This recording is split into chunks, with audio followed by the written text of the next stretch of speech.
Welcome to the Marvel Cinematic University podcast. I'm your host, Anthony Canton III, and we are continuing our coverage of the Disney Plus Star Wars series, The Acolyte, Episode 3, Destiny.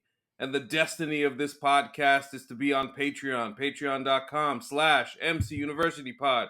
You can get our bonus content such as the Bad Boys Ride or Die episode, the complete episode. We released a 32-minute portion on the main feed earlier today, and so you could get that, and then of course the rest of the conversation, which spans about another 48 minutes or so, and then you could get that. Shout out to Rod for joining us for that one. Really fun stuff there. And of course, $3 just to get not only that episode but our entire back catalog of bonus episodes, which includes the Mission Impossible series up to Rogue Nation. We're about to do Fallout soon, and Dead Reckoning Part 1 next month. The subscriber mailbags that we always do, and some of the stuff that we are putting together. And of course, this weekend is Father's Day, so you know what that means. If you're familiar with this podcast, the Daddy's Pod will be live and in action this weekend. Man, this year's, we recorded it last week, buddy. It is something. It's pretty great. Yes, and that voice that you hear is Jake Christie, the super producer. Jake, how are you? I'm doing well. You just had me thinking about that. I'm doing really well. I'm excited to talk about this episode, excited to talk about the show, and yeah, I'm ready to go. Yeah. So after watching this episode, I think the thing that kind of stands out to me the most is particularly two things. One, after watching Star Wars for so long in my life and believing that the Jedi are this good force and all of these things, I find myself almost completely on the other side of the fence now, wondering what the whole deal with that is. And I think the second part is, as far as this show in particular is concerned, it feels like now the mystery stuff kind of, the wheels start to turn as to who was truly involved in the burning down of the planet that Mae and Osha are part of. So let's start with this from your perspective. One, what did you think of the episode?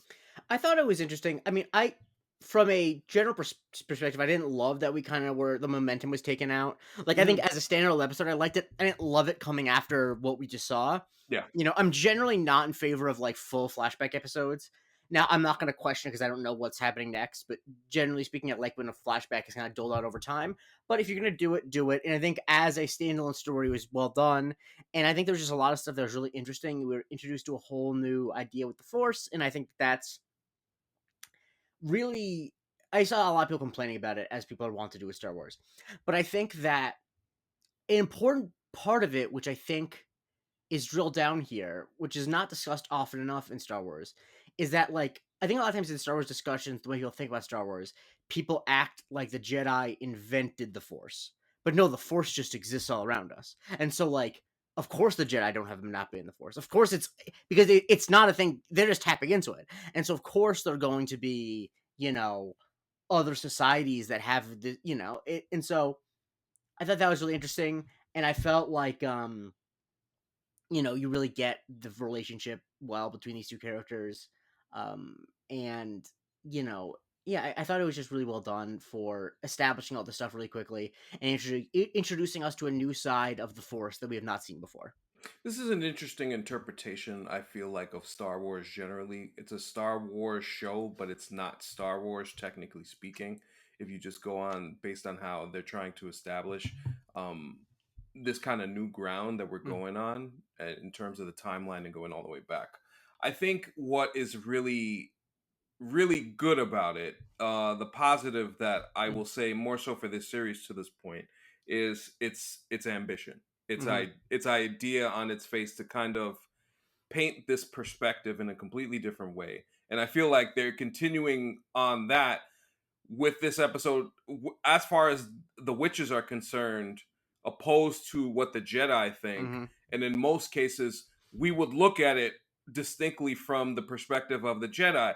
Oh, hey, you shouldn't be raising these two kids because they're dangerous, yada, yada. But then you think about it now, it's like, wait a minute. Why are these space cops coming over here and just wrecking this family this whole family idea, and these people who basically kind of just want to be left alone. It seems so. Yes, I think because obviously we'll talk a lot about the Jedi being bad, and I think it's the main thing I want to talk about, honestly. Oh yeah, we could Um, dive in most because I think definitely. it's just like I think we're on the same wave like that. It's interesting. I think that I think I like about the way that this series and even the prequels to a large extent, the way that they explore the Jedi being bad is that they don't invent new things about them. They just kind of reckon with in reality if this was real, this would because like there cannot be such a thing as a benevolent theocracy.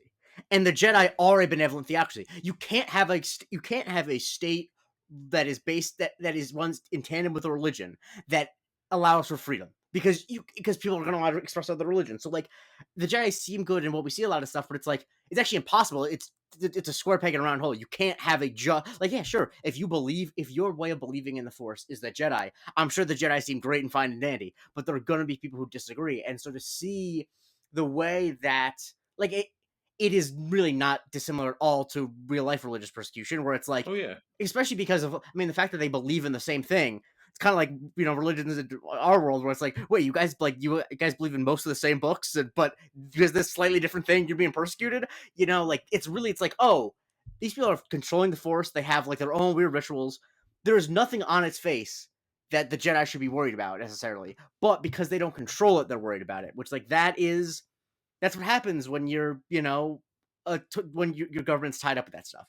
yeah. I think it's funny because you have them just Hmm. showing up to this planet Hmm. and just wanting to take the kids. And the thought immediately comes to mind for me is as I'm watching it, it's like, so wait a minute, just because these kids have the Hmm. Force, they got to come with Hmm.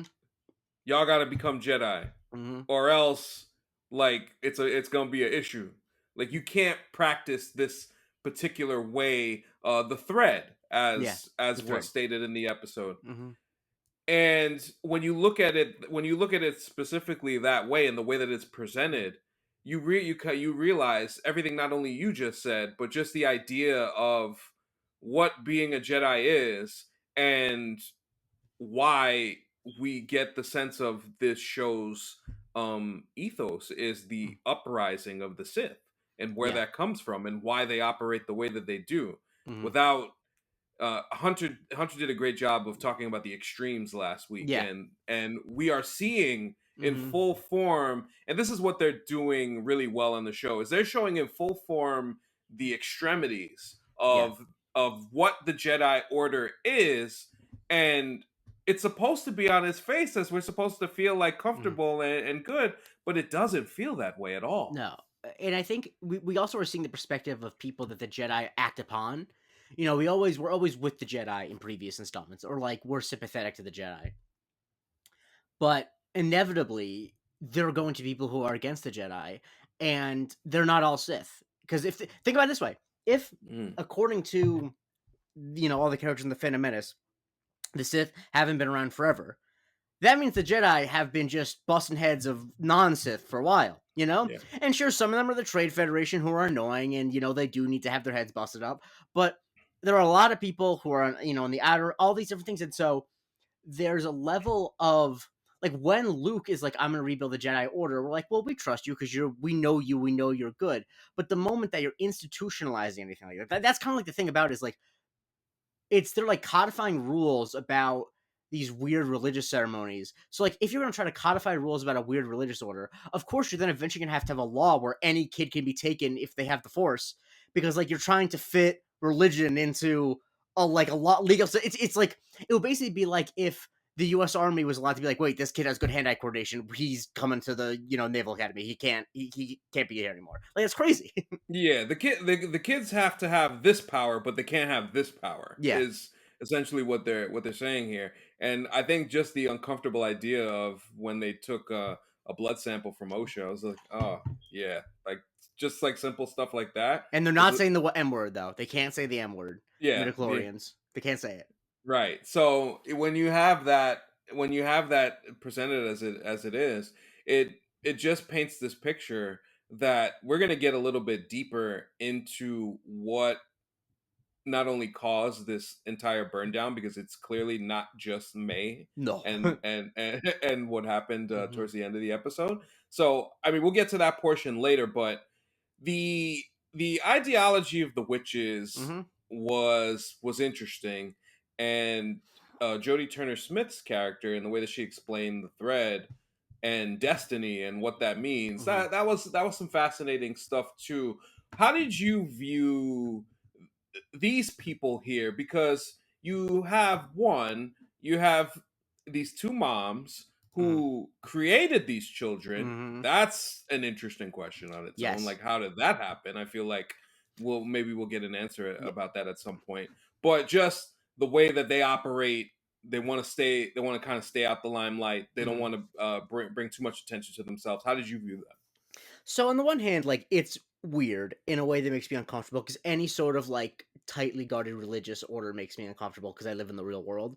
Then that's not to if you're doing any like if you end up with brands on your head, I'm a little bit like okay, that's maybe a little bit weird. But Yeah. at the same time, like the Jedi also are incredibly weird. They make you wear a weird ponytail, and so I was at first being like, okay, this is interesting. There's stuff about them being created by Anisaya. I don't remember how it's Yes. pronounced.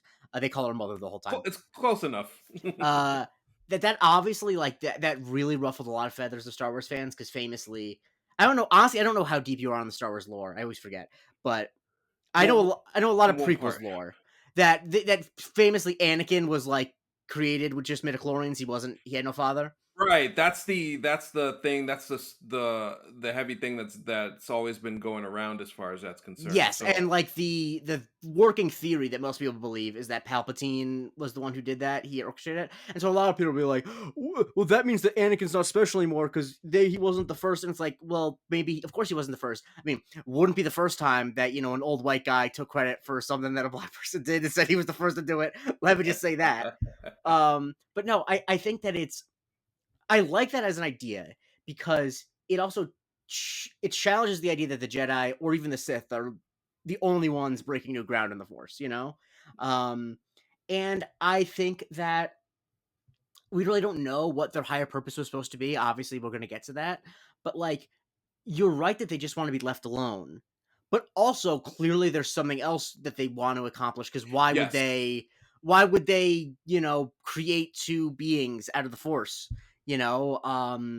and so I'm just fascinated to see what that is because I think in this episode they're trying to portray them mostly as just like a order that keeps to themselves. It's mostly good, and I think that that's good for the way that this episode is. But I also don't think that they are clearly there's something else going on. yeah, it's not all above board, because Yeah. we have Coral, who plays herself very mysterious, very Mhm, overprotective mhm, of the children, mhm. and it seems like she's just in direct opposition of what Anastasia wants Yeah. and how Anastasia chooses to lead. Mhm. So that is something that crops up throughout. Just something as small as, can the kids have the candies at the Ascension, is something that you see between the two of them, which is like a nice little touch as to the good cop bad cop parenting that the two of them do. Yeah. And what I want, the way that Coral is not there, we see Mhm. Anasaia's body, but we don't see Coral's body Mhm. there, which makes me wonder: did she have a part to play in this burning down Possibly. situation? And and then also, if we're going after the Jedi here, what are their parts to play in Yeah. this as well? So you have a couple of Mm. suspects here, and it could be as simple as, oh, we're just gonna blame May for everything because Yeah. that's literally what happened. But it feels like there's more to the story. And I think that like now, I think that the show's not treating the audience like it's stupid. I think that Hmm. it's pretty clear they're laying breadcrumbs for maybe the Jedi killed them in order to get Osha. Like that's the thing that's clearly like implied a little bit. So I don't think it's gonna be that simple. Also, just because like this show's obviously talking about how the Jedi are bad, I don't think the point it's trying to make is that the Jedi is gonna kill a whole coven of witches just to get one recruit. Like that feels a bit far.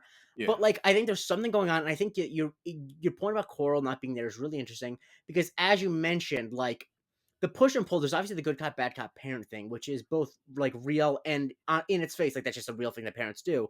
But there's also like Coral so clearly sees these girls as as more than just girls, and that, like, they have a higher purpose, and I think Yes. that Anastasia is kind of like, basically, these are girls, and even if we think they have a higher purpose, let's still let them live a life, Right. and so that makes you wonder, what would Coral be willing to do in order to achieve whatever, this coven is looking to achieve? Would she be willing to, whether on purpose or not, destroy it all? And that, once again, I don't know. I'm not. I just know that it's more complicated than just May killed everyone. Obviously, Well, especially after the obvious threat of the Jedi just showing up yeah. and basically throwing their weight around and Hmm. saying, like, "Hey, these kids need to come with us," and the tests that they have to go through and things along those lines. And it is interesting watching all of the Jedi there, and you see Soul and Soul. Hmm. Soul in this episode, again, I mentioned this last week, but his facial expressions, Hmm. especially, like, he's just such a warm individual, Hmm. and it really plays out, and that's why Osha feels so inclined to join Yeah. because of the way that he allows himself the vulnerability that you don't see from the other Hmm. three to have that relationship build into something. Yeah, and because we think of the Jedi as restrictive, like, that's kind of and that's one of the main complaints, and it's why I don't love when people are like, when even without the political stuff, it's like the Jedi, any group that tells you that you need to deny yourself human emotions is bad, in my opinion. But if you think about what Osha's life is going to be, it's like, you can't leave this planet. You're going to be in this coven, and we have a greater purpose for you. To her, the Jedi seem like complete freedom, Yes. And so I think that while the Jedi obviously look bad, I think that the thing that these groups both share is, and I think this is probably ultimately why she left the Jedi, is like, they're both about turning a human being into something for a greater purpose. And like, obviously, that is, in itself, is not a horrible thing. People in real life who sacrifice themselves for greater causes, like, that is a noble, can be a noble thing. But there Mhm. is always something that is a bit icky about it whenever it is a decision made for someone else. And even if, and clearly there's something that they're not explaining to them. And so, because Osha really doesn't seem to know what her greater purpose is. And so you understand, even though you know that this is going to end up with the whole coven dying, you understand Osha being like, I want to be a Jedi, because it's like, the alternative is that I'm going to be in this coven for the rest of my life and not even know what the rest of the world looks like. It's not just like, we'll see it later. It's like, no, you will never be able, there's nothing more for you. It's like, I can't blame her for being like, sorry, but door number 2 says that I can leave this planet and see the world. Maybe that's what I want. Yeah, and then there's the opposition of how May is, and kind of seeing that despite the and after watching this episode, despite the way that she portrays her anger, and which honestly, like, as a kid, is normal human emotion, so it's easy to look at it and be like, well, that's the dark side at Yeah. play. No. But I wonder, is is the fact that Osha wants her freedom Mm-hmm. a little bit of a sign that there's a little bit something perhaps more darker in her, and Mm. May's just Yeah. somebody who doesn't quite yet have control of her emotions, and why that can be easy for her to be manipulated to the dark Yes. side. Is that really who she is? Mm-hmm. Because there's the with her, it feels like it's the bark is bigger than the bite situation Yes. going on. I also thought it was an incredibly interesting storytelling choice to make it that May, who we hear of this, is so evil, she killed the whole family, yada yada yada, and she is the rule following one, and Osha is the rebellious one.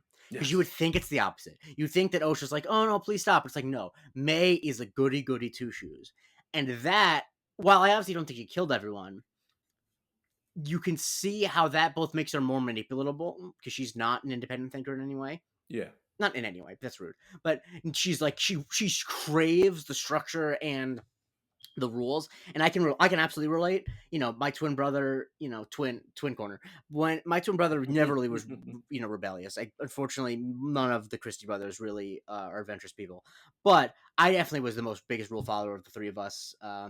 And there's always the way I was, and I definitely, there always was, like, the thing that I think is portrayed really well here is that when you're a child who is a rule follower, that is not out of an obligation to right and wrong, because you're a child, you really don't have that good of a sense of right and wrong. It is Hmm. purely about fear.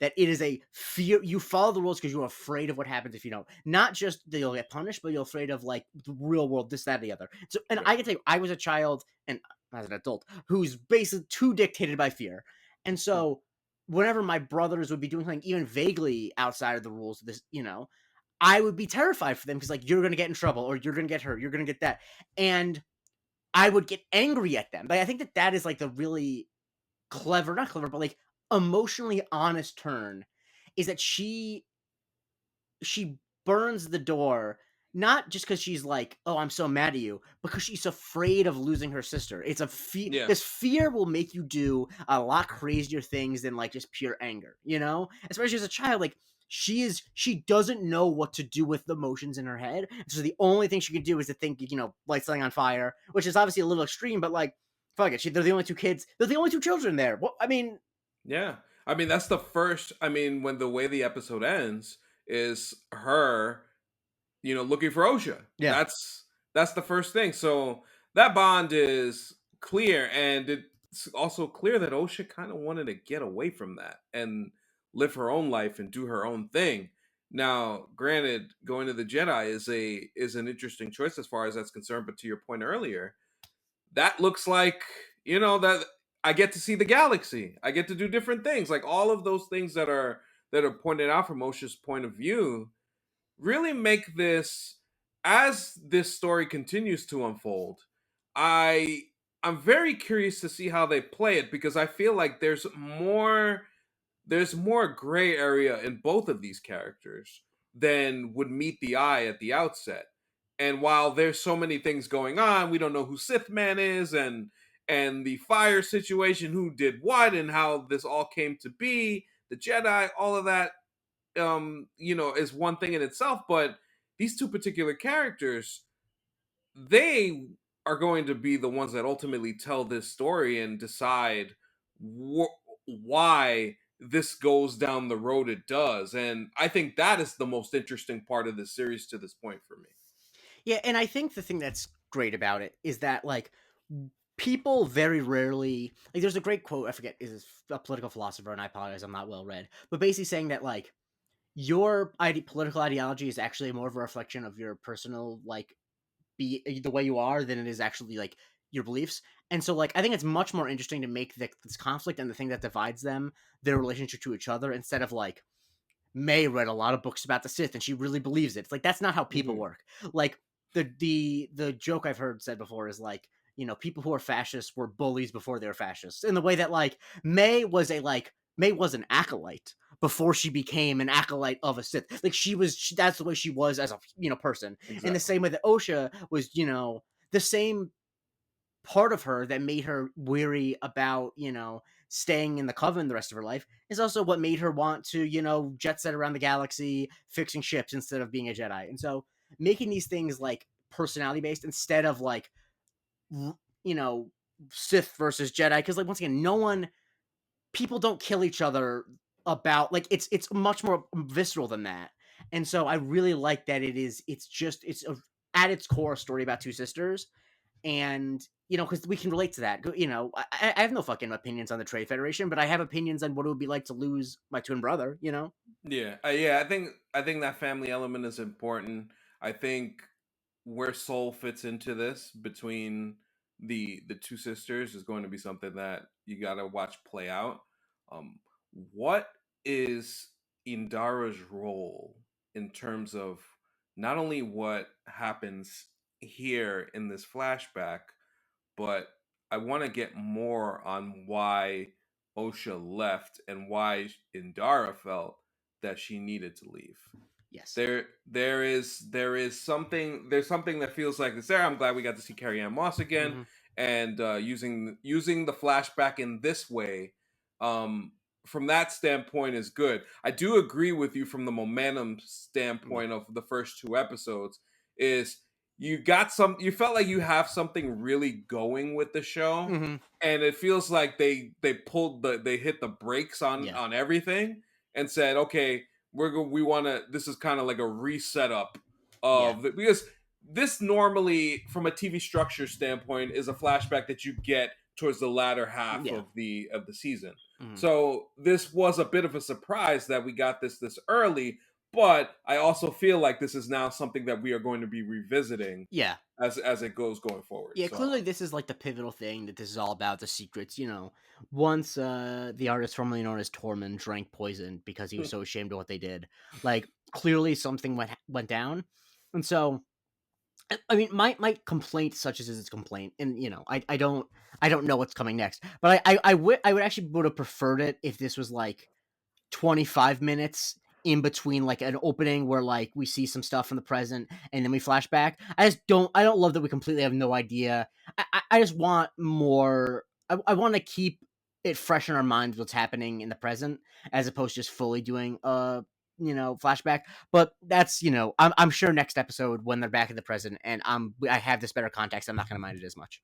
well, I think the biggest thing that you can look forward to is when we get back to the present is so Osha's going to be brought before the council, and we'll get to see what a lot of these Jedi folk think in terms of how Soul is deciding to use her in this investigation and the whole just idea of it.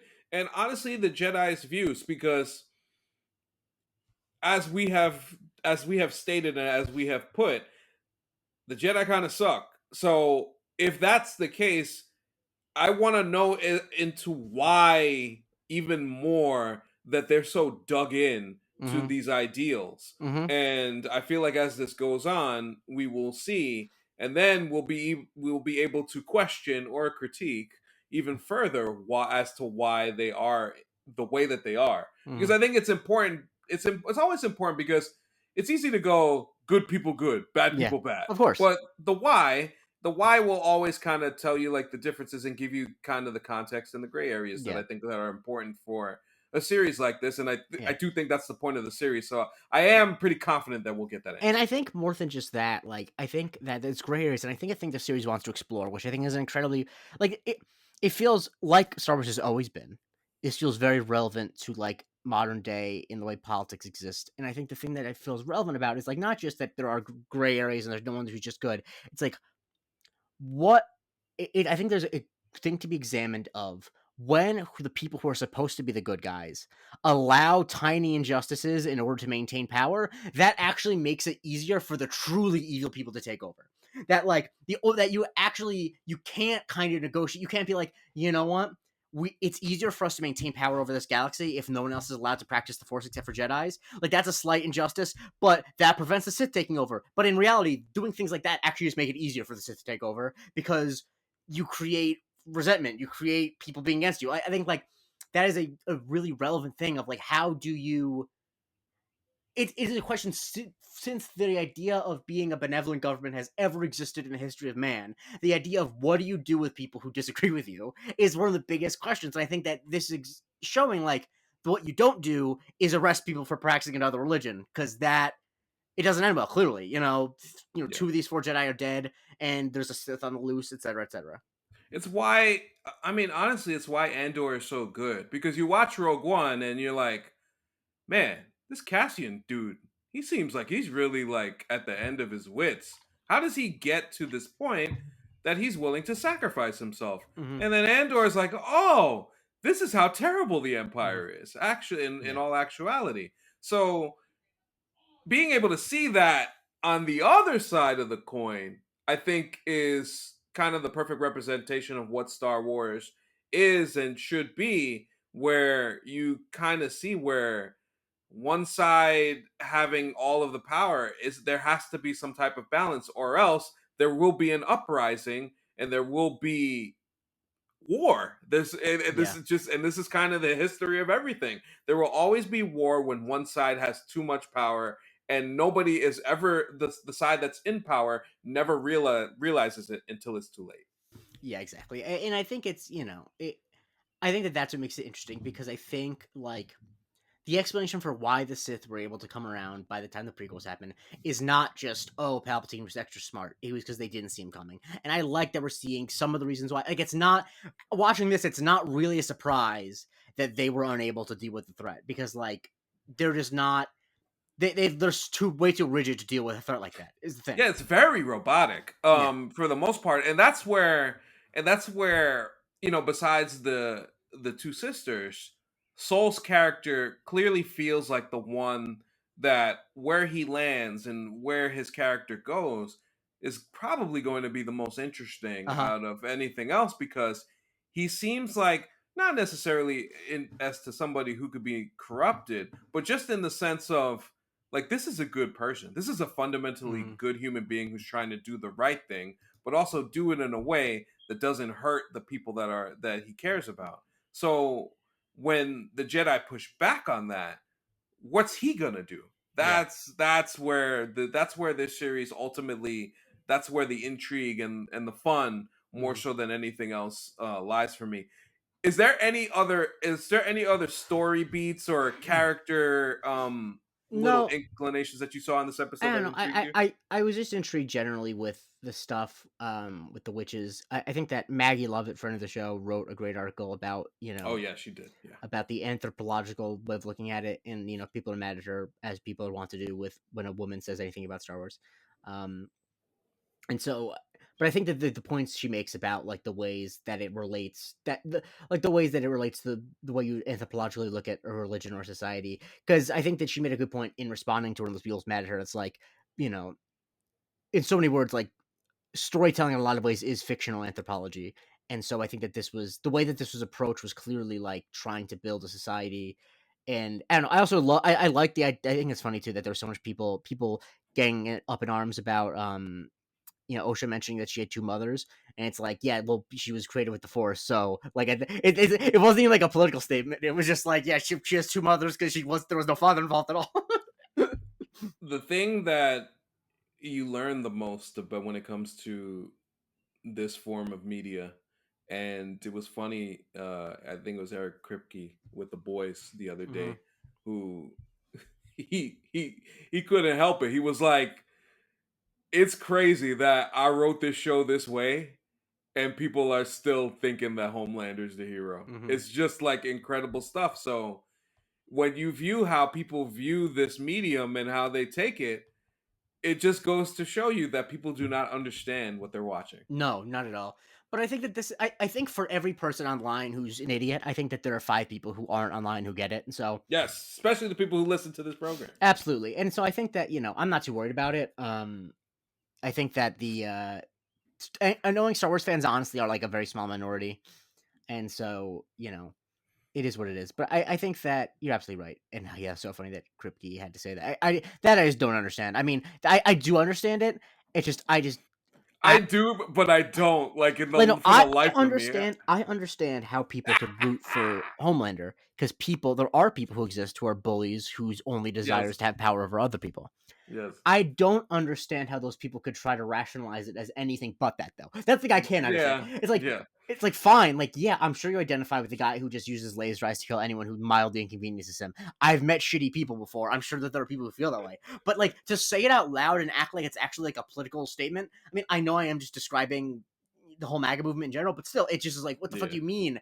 Like, just say you want to hurt people. Like, I that's bad, but that's what you mean. Oh my god, yeah, yeah. Well, yeah, that's another thing that's premiering. If we ever get a chance, on Patreon, who knows? Maybe we'll Yeah, we'll we'll do something after the season's over. yeah, we'll do some boys talk at some point. But yeah, the acolyte continues to intrigue. Can I share a Um. piece of breaking news from Marvel that just came out while we were on pod? Oh, If you saw me on video looking down at my phone, I'm not on Twitter, so no, you gotta tell me. I got a Discord notification just from via the Wrap.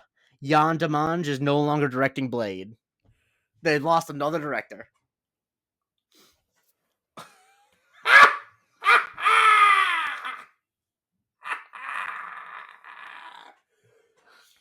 just play just play the clip from the pod with Mike Ryan last year where Jake goes. Didn't like the movie, I mean, yeah, they didn't like the movie. The only thing is they kind of wanted to sneak a Blade thing in there for that but developmental hell that is the Blade movie Is currently. Blade happening? gun to my head, I say no. I'm gonna put the bet down right now. August 17th, 2023. I Ooh, don't think there's gonna be a Blade movie. that's a hot Let's not take. forget, beyond a lot of things, Yes. Mahershala Ali is like 10 years older than Wesley Snipes was when he stopped playing Blade. Like, I think we're really, but no, They're not filming that yeah, it's not shit. happening. I just played the clip. I don't worry. I did tweet from the account a photo. I googled a stock photo of a skeleton in a movie theater, and I said a photo of us watching Blade. You know, because it's not gonna happen until we're dead. I just want to make sure because I saw the news and I'm like, I gotta get a joke out quick. Um, Oh God, god. that movie's just like it is so not happening. Wow. And this is directly after the news that, and by the way, I purposefully did not pay attention to that news that occurred that, oh, we got a writer for Midnight Suns, which is Yeah. Blade, Doctor Strange, and a whole bunch of the Moon Knight and Yeah. all Werewolf and all them other Mm-hmm. shady dark characters.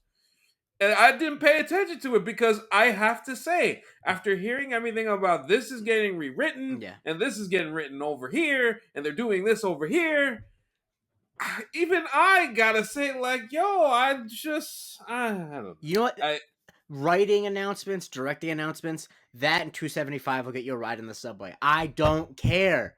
If there's no set photos, miss me with it. I'm done. that's why that's like when you had articles come out about Captain America Mm-hmm. and the fact that they've gone back to reshoots, and then you got Giancarlo coming out with all these statements, Mm-hmm. I'm doing this and I'm doing that, and then within a day or two of that statement you see him on the set, so It's like happening. that's a real thing, so I you could just think I of, just don't yeah, I'm not interested in who's writing what. Like I think the thing too is like now we just know way too much. We're like back in the day, agreed, like if you agreed. like look if you like, studio heads from like the early 2000s be like, yeah, we had 20 writers come in and write Superman scripts. Like but now we all know it's like I don't know. The Blade movie, I don't think it's happening. I didn't think it was happening when we talked to Mike Ryan. I still Hmm. don't think it's happening now. I'm not super happy about that, but also at the same time I'm like if it's good, if it's this torture of a process, like can anything good come out of a process like this? Is my question at a certain Yeah, point. I think you have to, because if you really just for a minute, let's just look at the timeline of this. 2019 or 20, yeah, right, 2019 Comic-Con, this is after Endgame or whatever. Mahershala Ali just goes to Kevin Feige, "Hey, I want to play Blade." Mm-hmm. They do the announcement, "Oh wow, Mm-hmm. hooting and Mm-hmm. hollering. Everything is crazy, everything is a lot of fun." And whatever. We are in 2024. 5 years later, and in those 5 years, we've had the original writer taken off. Mm-hmm. We've had people who have been cast no longer cast. They had them folks taken off too.